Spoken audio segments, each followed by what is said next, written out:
This morning on Daybreak, we go through the important issues at City Council and what was decided on the former CVS store location at Glenstone.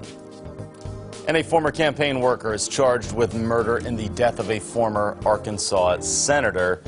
Plus, the story of an FBI agent that's been indicted for perjury related to the investigation into former Governor Eric Greitens. So that's all coming up this morning for you on Daybreak.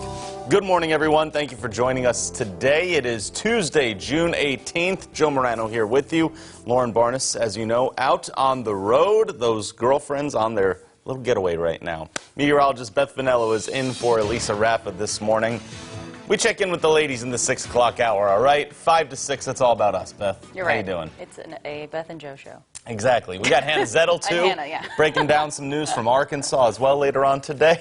So this is going to be good today. And also, we were discussing that yesterday. We would hope to dry out a little bit. I mean, people, it's mid-June now. People want to get outside a little bit, right? Enjoy the sun.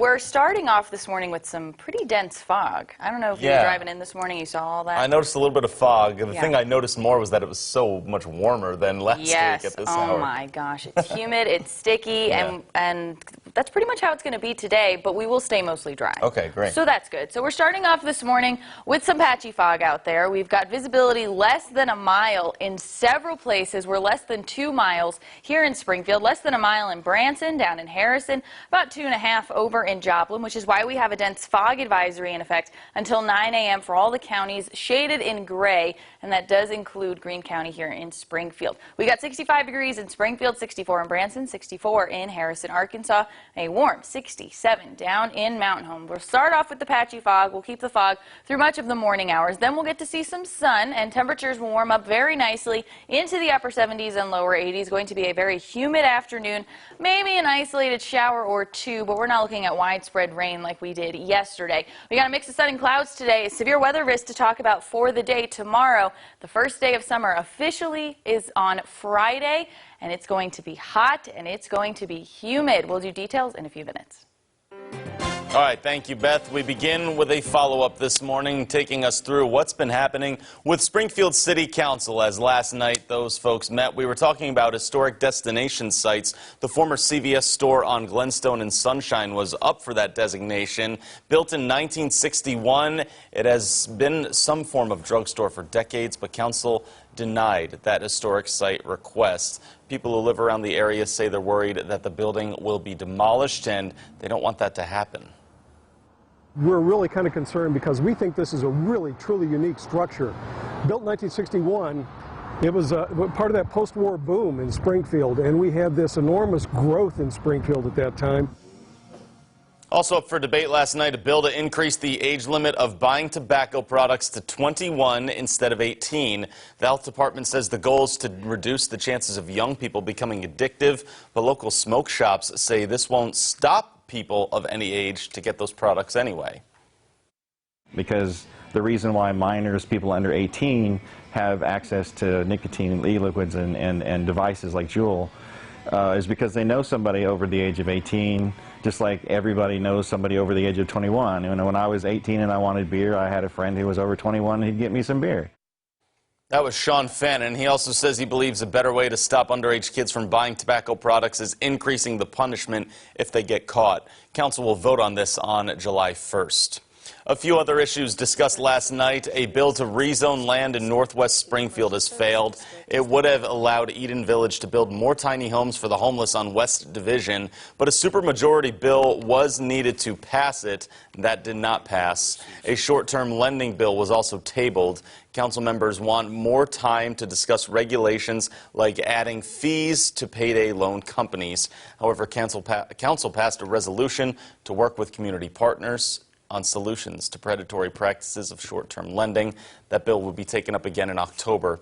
Finally, nearly $4 million was approved to promote tourism and sporting events in Springfield.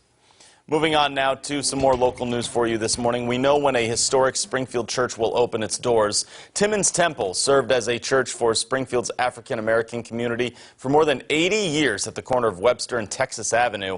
The church was sold and scheduled for demolition until a fundraising campaign raised enough money to buy the church and move it 600 feet into Silver Springs State Park. Now Timmons Hall is set to reopen as an event and cultural education center in a couple of weeks. That'll be June 29th at 10 a.m. The number of inmates in the Greene County Jail is at a record high right now. There are currently 938 of them, according to a tweet from the Sheriff's Office. 867 are there for a felony, 66 are facing misdemeanor charges. The jail's capacity is 709, so more than 200 of others are being housed in another county. There are 10 different counties helping with the overflow of prisoners. Springfield is looking for input on a new plan to get the city back on track with ADA accessible sidewalks and curb ramps. Until the end of August, people in Springfield can submit comments online about areas that cause issues for those with disabilities. As of now, 70% of ramps need fixing, 60% are not in good condition. Around 40% of traffic signals have audio features already installed or planned as well. We move on to your right to know this morning. State funding will not be denied from Missouri's only abortion clinic. On Friday, a St. Louis judge ruled in favor of Planned Parenthood. The judge called lawmakers' attempts to block state funding a constitutionally flawed move because the clinic also provides preventative health care. Governor Mike Parsons said that the ruling will be appealed. He says the state stands by the position that taxpayers' money should not be used for abortions.